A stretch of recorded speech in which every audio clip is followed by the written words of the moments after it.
Welcome to the Slop Farm. Enjoy the video.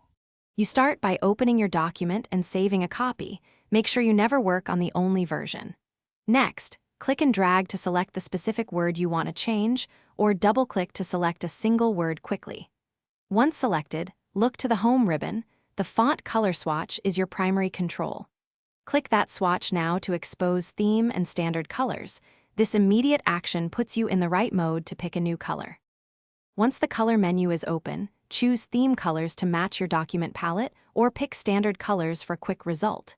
If you need precision, click More Colors, then enter RGB or HSL values. This is why designers prefer numeric input. After choosing, apply the color and observe contrast against the background. If it fails accessibility, adjust brightness or saturation. When you have one word styled, use Format Painter to replicate the color and style to other instances quickly. Save time and maintain consistency. Now finalize by scanning for readability.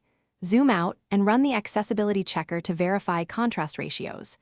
If a colored word looks off, make sure to save and then inspect the character style.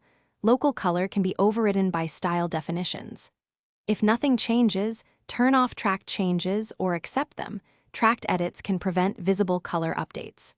Finally, if you must revert, use clear formatting on the selection, then reapply the chosen color once the conflicting setting is removed. Thanks for watching. Consider subscribing if we helped you today.